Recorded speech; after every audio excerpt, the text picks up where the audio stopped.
Alright guys, so this is going to be my next little side project that I'm going to be working on. As you can see here, you got my Sumo crawler with the spider and the bigger wheels and all that. And right next to it you got my little Losi. Now, I'm going to try and make a comparison between the two, just to kind of put to rest that whole, who's the best, Sumo or Losi. I'll make it as fair as I possibly can. Obviously, putting this thing against this thing will not be a fair match. So what I'm going to do is I'm actually going to retrofit my Sumo. I'll take the spider chassis out because that'll be considered cheating in this kind of scenario. I'm going to put the stock chassis and the stock plastic cover on it, that ugly looking Sumo body. And but I'm going to change the articulation on the stock chassis. I'm going to use newer, better points so I can get the articulation I want. Now I'm going to do the same thing to the Losi. We're using the same stock chassis to make it as fair as a comparison as possible. I will be running a 4.5 inch wheelbase, and I will be using the modded wheels where I've actually made them thinner so that it pushes the wheel out, just to make it a little bit, give it a little bit of a wider stance. I've already gotten this Losi to give me a whole lot more of articulation than what I would have done stock. I think what I'm going to do is I'm going to limit them both at this level.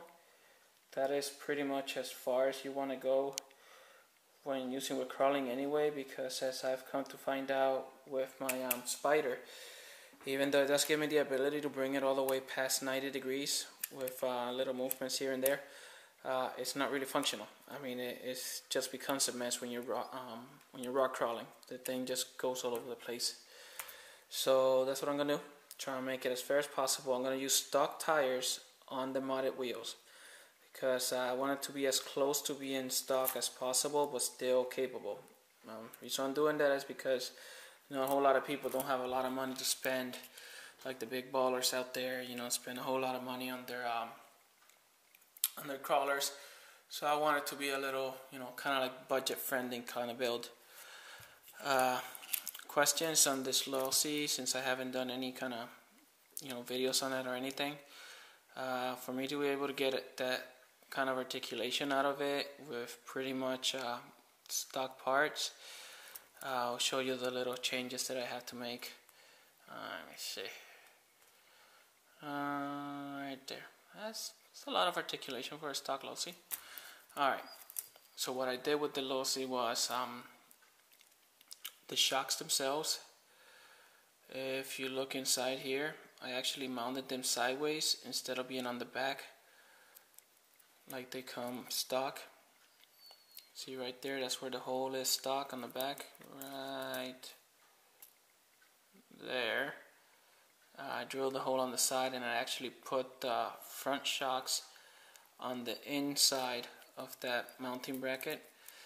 I took the springs out the front and I left the ones in the back just to kind of help me with the torque steer. With the torque flex. And I used these upper links and put them this way because now I don't have to worry about them hitting the shocks themselves. I actually put it that way so that it clears the wheels. So being up in that position, they're able to clear the wheels even if I articulate all the way.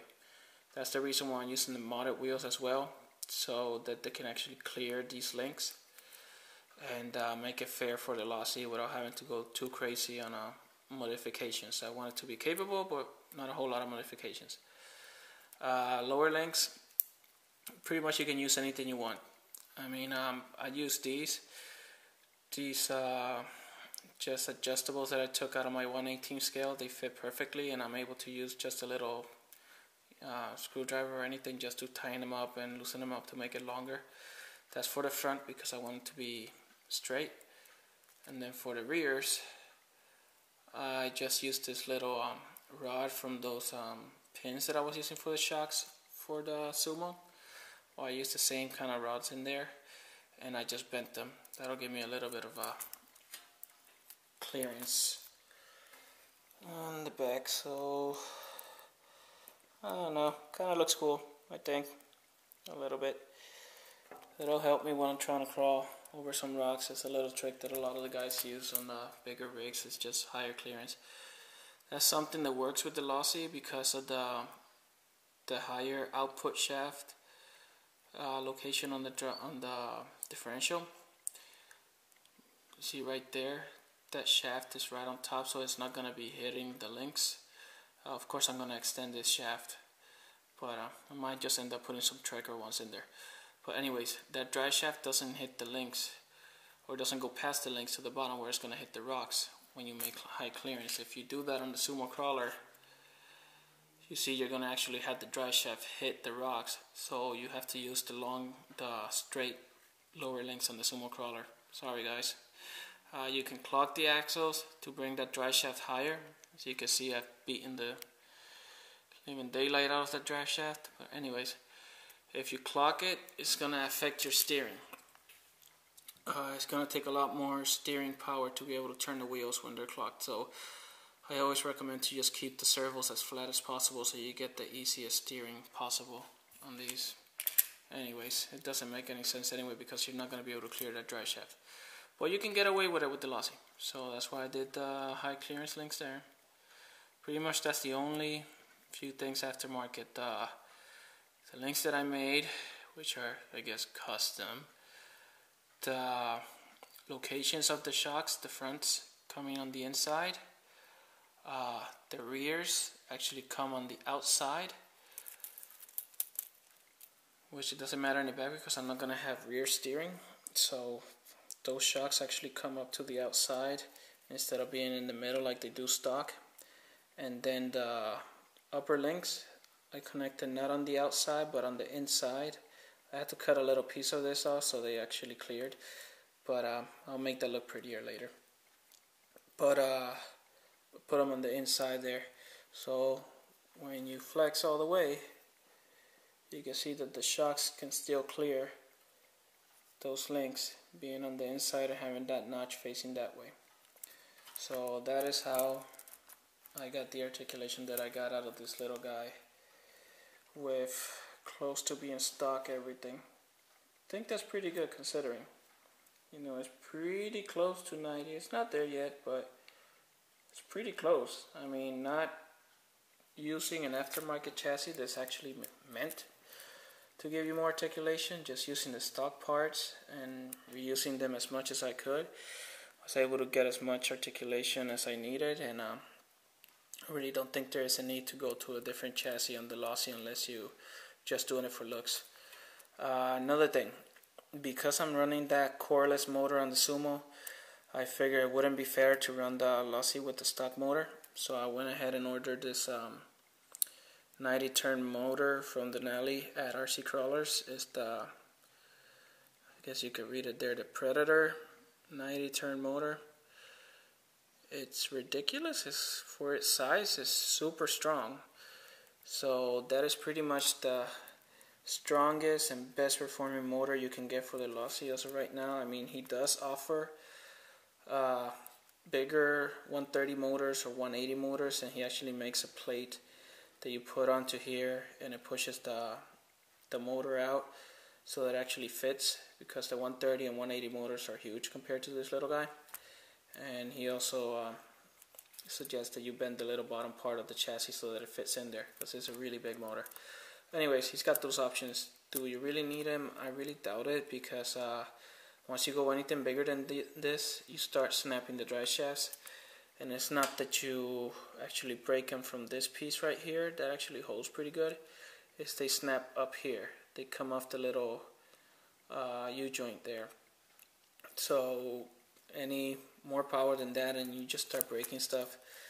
An easy fix, but it's annoying when you're crawling. I'd rather have the motor stall at a given torque than to have the drive shaft snap and me have to stop crawling and start fixing my crawler. So I think that's as much strength that you need in that Losi. Like I said, I'm going to be using my coreless, which you guys already know, on my Sumo. I have a feeling that this one is actually stronger. I'm pretty sure it's stronger than that Denali, but it's only because it's so much bigger.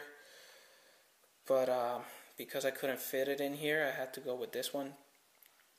Not to say that it's bad, like I said, this is still strong enough to snap the drive shaft off, but it just fits perfectly. He makes some really good motors, this guy. I'll put the link for his motors in the description, so if you guys want to get that little tiny motor, you can get it from him. I think it's like 27 bucks shipped. It's a pretty good deal considering you're not going to have to get any other motor after you get this one. It'll get the job done. I think that's pretty much it for now. I'm not going to run anything crazy like I said. Pretty much this setup is what it is. I'm going to put a 2S LiPo in there, put the electronics, MG90 on the servo part, and take them to roll. They're not going to be using these tires though. Like I said, I'm going to use the stock tires because I want to make this a build that everybody at home is going to be able to do, and if they have to put maybe $5 into it, then they can do that, but I don't want it to be a super high budget build. It's just a comparison to see if this guy can actually outdo this guy, as so many people claim that it can. I obviously am biased towards the Sumo only because of that 4-wheel steering. It does have this little bit of an issue here. As you can see, I don't have the shim placed in the differential so that it'll limit the roll, and there's a reason for that. I like my batteries to last a lot longer, and when you do that, it takes a little bit of a toll on the battery life. So because of the extra drag on the drivetrain, but I might have to put that in there because even though I am used to using this crawler with this much roll in it, and I'm kind of used to the way it behaves, it's no comparison to worm gears. I mean, that's as much as this guy's gonna roll, which is nothing. This is an awesome design for crawling. Using worm gears, there's just absolutely no roll. That's it. This, whenever you tell it to stop, it's gonna stop. This right here is a design used for speed. It doesn't have the braking system and the differential unless you put that shim in there. So I don't know how well that's gonna do. I mean, I'm gonna really have to make use of the 4-wheel steering to try and keep up with this guy if that comes into play. Anyways, just as a size reference, that's the micro crawler, and that's with the 4.5-inch wheelbase. This is the 5-inch wheelbase with the bigger wheels, and that's what they look like. Anyways, I'll keep you guys posted. Hopefully I'll get something on this real quick and get it rolling so that you guys can see the difference between the two. I'll try to be as fair as possible, and hopefully it turns out to be good. Alright, thanks for watching.